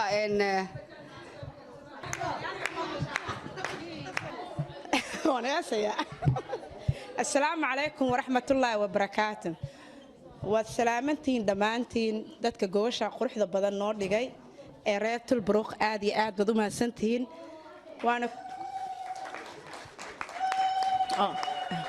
waana ku mahadsantihiin. annaga aad iyo aad baan ugu faraxsannahay in aan ka soo qayb galno xafladdan reer Jabuuti maadaama reer Jabuuti dad walaalo aan nahay oo dad aan nahay haddana jiiraan ah haddana dad markii dhibaatadana haysatay haddaana reer Soomaaliya fiisa la'aan na dhaheen soo gala waddankiina markay dhibaatada nagu dhacdayna na soo garab istaageen. marka aad iyo aad baan ugu mahadcelinaynaa. marka midda koowaad waxaan rabay inaan idiin sheego hooyooyinka reer Jabuuti. hore waa u arki jirtay marka dhibaato idinkeedima soo taaban laakiin annaga daan reer Soomaaliya nahay dhibaato yar baan taabatay cudur yar baan nagu dhacay ilaahay subxaana qaadirna hadda wuu naga kala saaray. marka idinkan waxaan idinkaga duceynaynaa in cudurka idin gaarin. aniga hadda ka hor waan taageeray urur oo reer Jabuuti oo maamooyin reer Jabuuti ah markii dambana waan ka soo tagnay waxaan uga soo tagnay waxay tahay waxaan u arkay ani ahaan Khadija anigu waxaan ku dhashay magaalada Muqdisho laakiin waxaan ku soo barbaaray Yurub marka tan waxay ka muuqataa in ay laga dhax arkayo kale reer Jabuuti oo dhan marka sida awgeed ani ahaan Khadija waxaan u koosgareystay in aan idinka idin doorto oo idinku taageero markii ugu horeysay midnimo waxay ku soo aaday waa midnimo horta way nasiib leedahay because annaga ururo badan baan sameynay Soomaalida marka haddaan reer Soomaaliya 20 sano jira ururka dalada Soomaaliya EFSAN baa la dhahaa maalin dhaweey 30 sano gaaray waxa jira ururo kale oo yar waxay isku aadiyeen maalinta gobonimo doonka marka midnimo maadaama ereyga uu yahay waxaan noqonaynaa hal haddana waxaa markii isku horeysay wax qabataan waxay ahayd maalinta calanka marka waxaan leeyahay Ilaahay subxaana qaadir ah ha idin waafajiyo wanaaga ha idin waafajiyo isku duubna gacmo wada jir wax ku qabtaan Ilaahay qaadir ah wixii tafraaruq wado Ilaahay subxaana qaadir iimaanka Allah geliyo Allah soo hadeeyo idinkana Ilaahay idima kala qaado waan ku mahadsantiin waxa wax u qabanaysiina waxay tahay dadkiini oo dhibaateysnaa oo ku jira annaga xataa Soomaalida way qabaan ururo midnimo la dhahayo iyo ururo la dhahayo example oo kala Muqdisho oo kala daa tagtid waxaad ka helaysaa dad badan gobolka Banaadir aldaas Muqdisho waxa ka horeysa Banaadir waxa lagu hadlaa af Talyaani af Carabi af Soomaali af Amxaar Etoobiyaanka oo dadkii hore deganaa in af Soomaali haddana af Soomaaliga waxa loogu sii kala hadlaa 5 luqadood 5 lahjadood marka dialectic oo kala badan markaas qaybaha qaar kood ma fahmayaan waxa qabnaa folkan dance oo dhaqamo badan ah marka ani caaw waxa idinka arkay dad badan oo ka yimiday kala luqada ah marka idaacadiina dhageysano kale ku farxnaa waxaan dhahnaa wow because ilmo waxa jirta hadii Faransiiska ku koreen oo kale ama iskuulna dhigteen ama half ay yihiin fahmayaan af Caanfarkiga lagu hadlayaa af Carabiga lagu hadlayaa af Soomaaliga lagu hadlayaa marka meel fiican baa midnimada waa eraygaas oo kale marka anna waxaan ugu mahad celinaynaa inta askarta reer Jabuuti ee jooga Soomaaliya intii ka dhimatay Allah u naxariisto samir iimaan Allah naga wada siiyo in aruurtaan agoonta ah aad u kacdeen oo wax soo siineysaan Ilaahay subxaana qaadir ayagana agoonnimo way ma fiicno laakiin ogaada in annagana dadka inooga damiir badan yihiin ninka Soomaaliya joogo beledweyne joogo markuu dhinto oo reer Soomaaliya ninka reer Jabuuti ah waxa ka xanuunsanaa ninka reer Jabuuti xataa waxaan dhahnay meedka qaada ma idinka yeelayno ku aasa halkan laakiin sidii annaga aan u dhiganayna jinaasadii iyo wixii oo dhan waa dad isku afbaanahay ani hooyada adeerkeed wuxuu ku duwayaan Jabuuti wuxuuna ka qayb galay midnimadii xornimada markii reer Jabuuti la qaadanay marka midnimo ha israacdo hana noolaato kaliya waxa ka fiican in israacdo marka Soomaaliya waxa dhahnaa ha noolaato waa qalad baa dhahnaa ha israacaan israacashada baabisan marka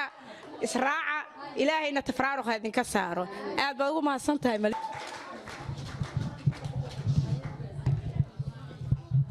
السلام عليكم مر لبعض مر سدحات با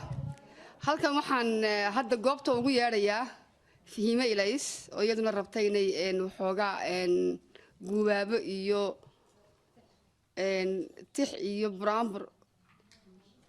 iyada ay noo sheegi doonta waxay ugu magac dartay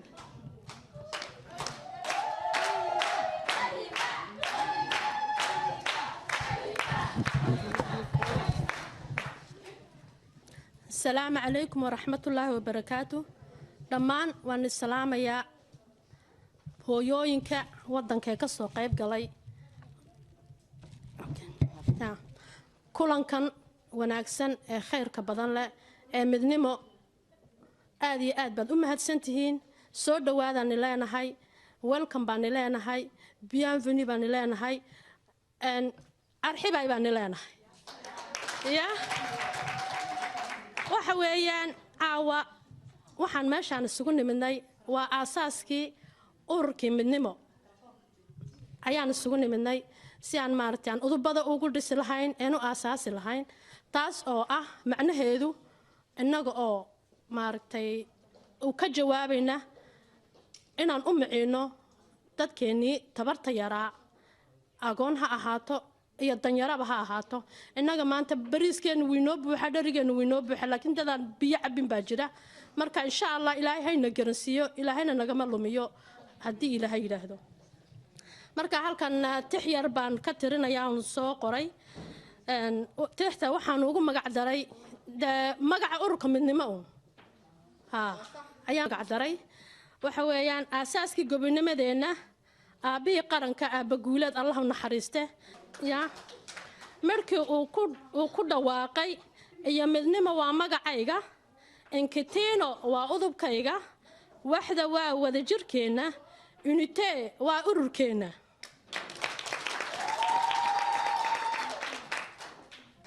maamadii waddanka oo midho aanay ka maqnayn midnima isku raaceen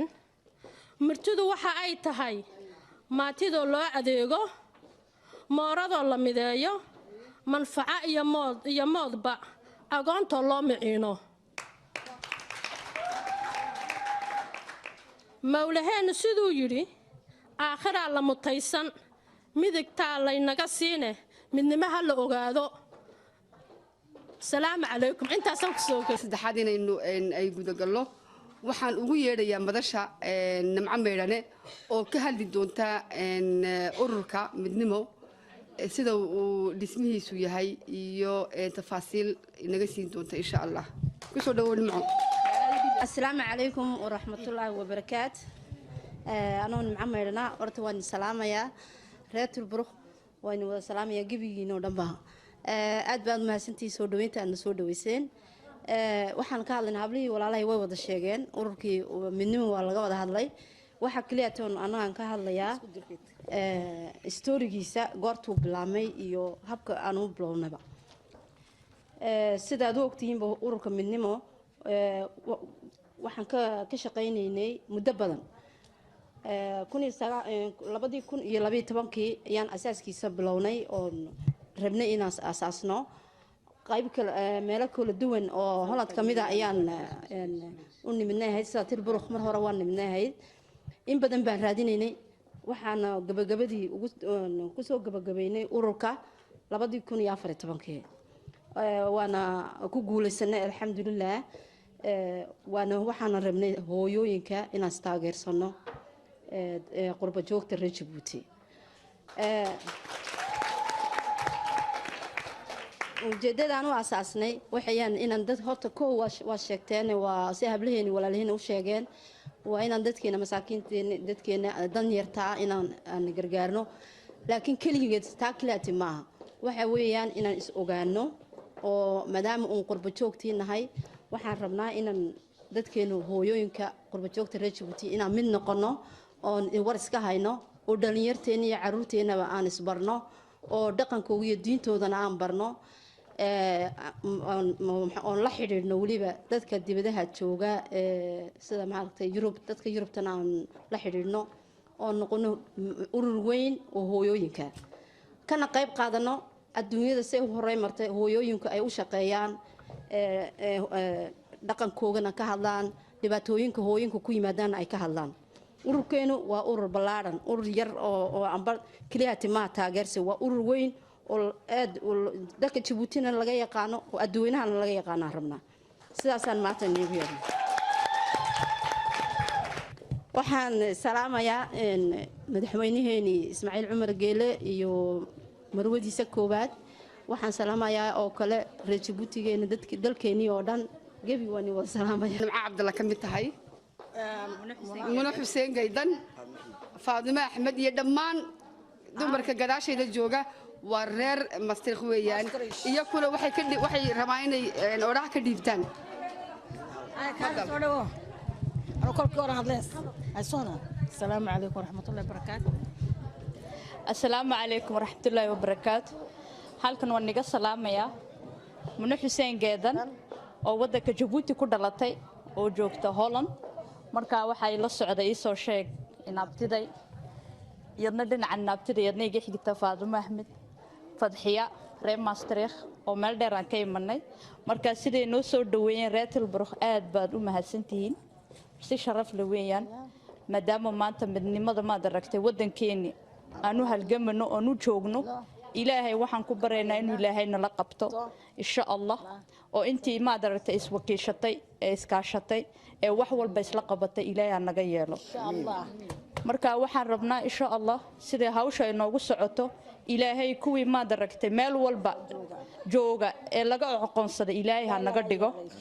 marka halkan waxaan ku soo koobayaa salaanteeda madaxweynahayga Ismaaciil Cumar Geele islaantiisa Khadra Xayd iyo hooyada yaabahay oo aad si fiican u soo dhukanayo iyo walaalahay ummadda Nabi Maxamed iyo reer Jabuuti meel kasta ay joogaan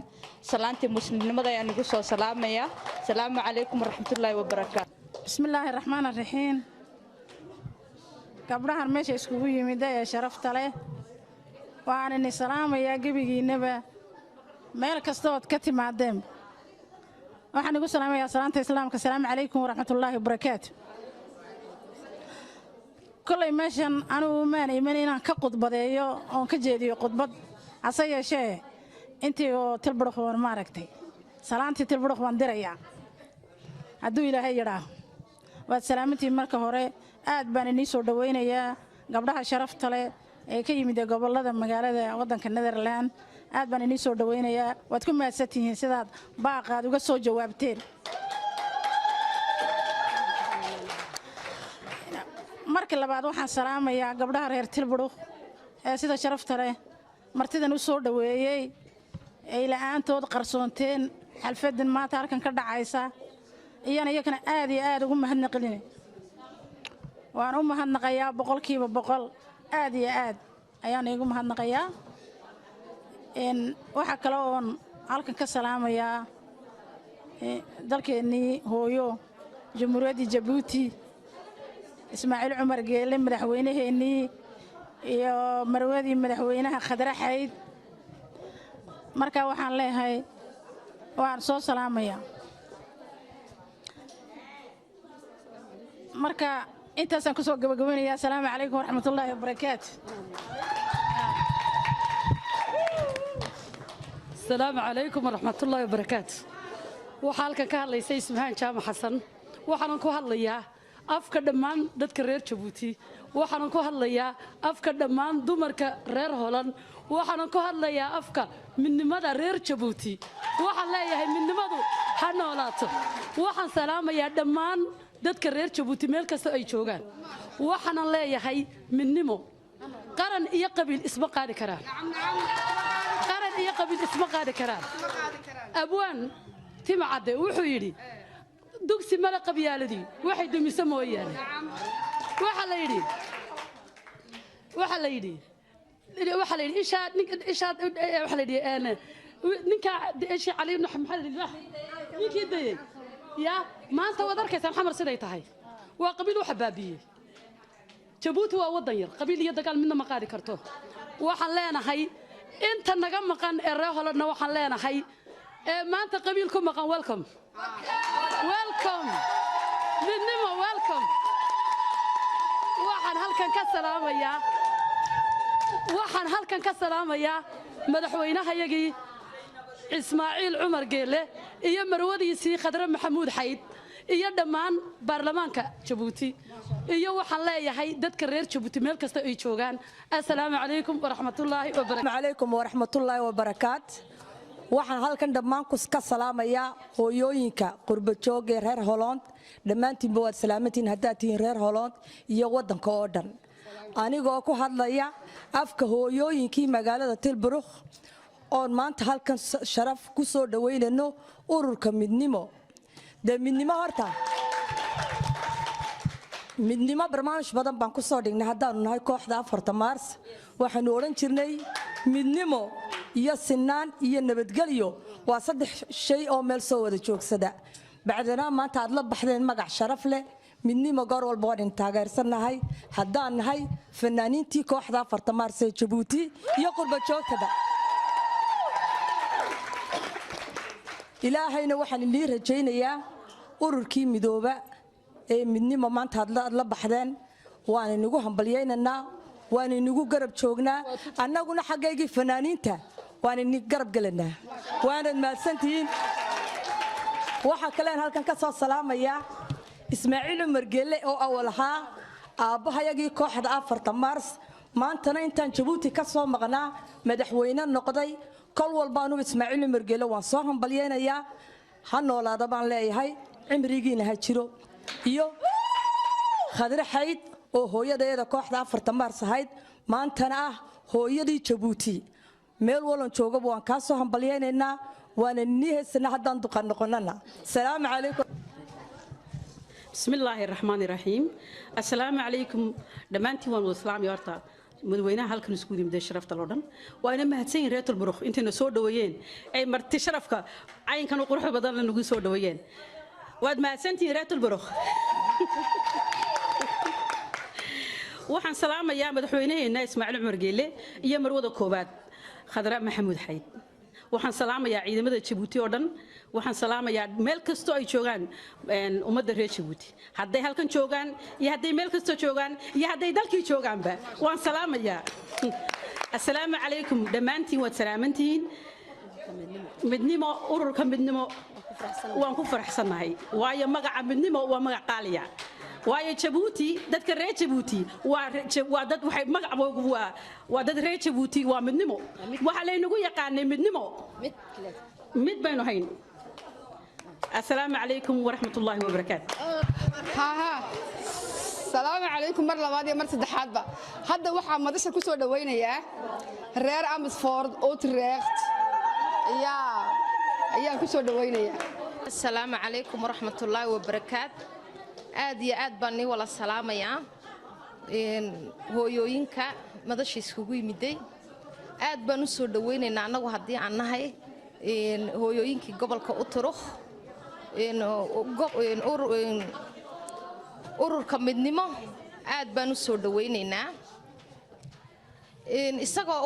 ururka midnimo uu weli sanad gaadhin haddana xaggu marayo waa laga yaaban yahay aadna waan ugu faraxsannahay waxaana rajaynaynaa xaggaa uu joogo inuu horey uga sii socdo kii lagu antafaacsado ee dadkiisa iyo dalkiisaba wax u qabta inuu alla ka dhigo inta haddaan hadalkayga ku soo koobo waxaan xaggan ka salaamayaa madaxweynaha dalkeena mudan Ismaaciil Cumar Geelle iyo marwadiisa Khadra Maxamuud Xayd golaha xukuumadda oo dhan waxaan ka salaamayaa golaha shacabka baarlamaanka ciidanka qalabka sida meel walba joogaan gaar ahaan kuwa ka howlgala gobolka Hiiraan beledweyne ciidanka jandarmeriga nabad ilaalinta booliska ummadda reer Djibouti oo dhan meel walbay ku sugan yihiin aad baan u wala salaamayaa xagga waxaan rabaa inaan in yaro tacsiya aan ka gudbiyo halgamaageennii weynaa ee inaga wala dhintay reer Djibouti oo dhan buu ka dhintay wuxuu ahaa halgamaa qaali ah mudane aadan rooble cawaale wuxuu ahaa xildhibaan ka tirsan golaha baarlamaanka Djibouti waxaan leenahay ilaahay gabigeennaba samir iyo iimaan haynaga wala siiyo gaar ahaan qoyskiisii islaantiisii Caasho Cumar iyo awlaadiisii ayaan leeyahay samir iyo iimaan wassalaamu calaykum waraxmatullaahi wabarakaatuh intaasaan ku soo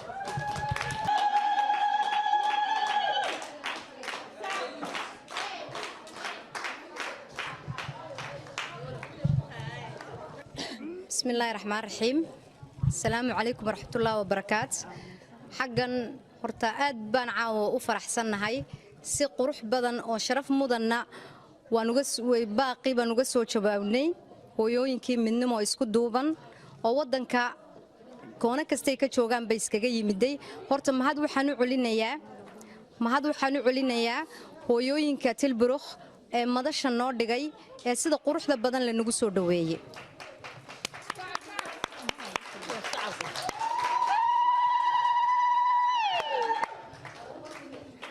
haddaan intaa dhaafo in yaroo boogaadina ayaan sheegayaa waxa weeyaan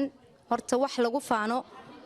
dad meel iskugu yimiday oo qaran iskugu yimiday oo qabiil iskugu yiman oo kala sarreyn iskugu yiman waa wax aad u qurux badan waana wax lagu faani karo waana wax la iigsan karo waana wax rajo maanta tala joogo tuka dheer in la gaadhayo aad ay ugu muuqato waxaan leeyahay xalka aan maanta taagsiisanahay inaynu daalin hawsheennahan ka sii wadno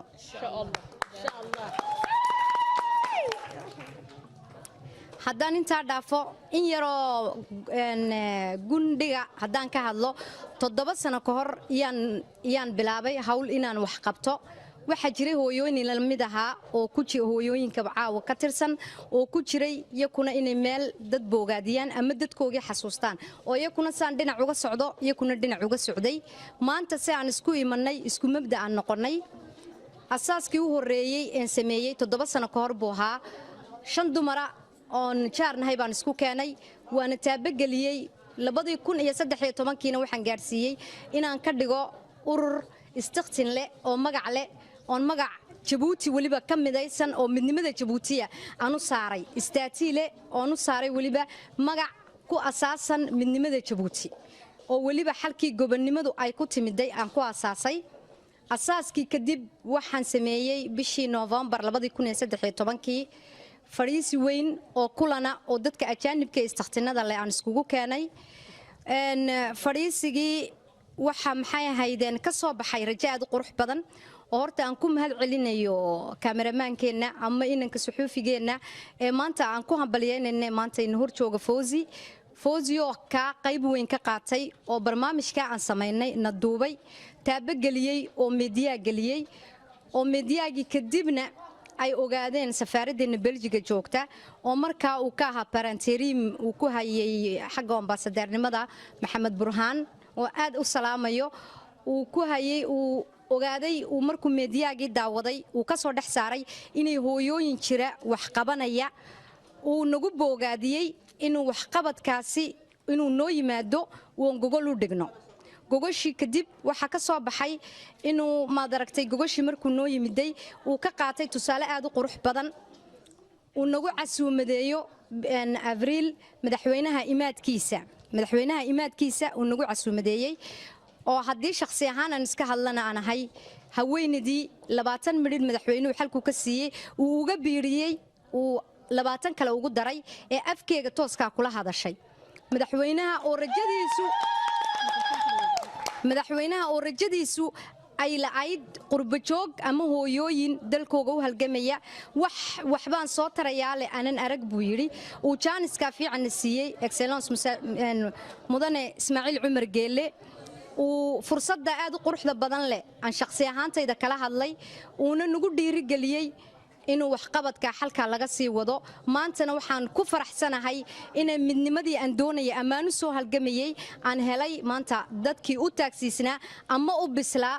oo maanta iskugu yimiday qabiil aan iskugu iman oo iskugu yimiday wala dhalasho iyo qalankii Jabuuti iyo calankii Jabuuti koo huwan waxaan leeyahay midnimo way dhaqaaqday ilaahayna ha taabageliyo hawsha aanu dhaqaaqdayna kuwii aakhiriya adduunba ku liibaana ilaahay naga dhigo assalaamu calaykum warahmatullaahi wabarakaatuh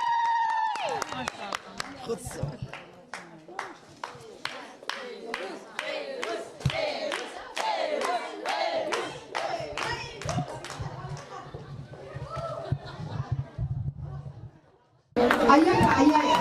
ina soo gaarsiiyay halkaas waxaan jeclaan lahaa labadii wiil iyaguna inay soo gaaraan Kaadeer iyo Axmed Weeca oo mar kulaata wada guddoonsiiyo waxaan u malaynayaa mudane wasiir mudane safir adaa kuugu dhiibaya wiilasha halkan ay u sii yaallaan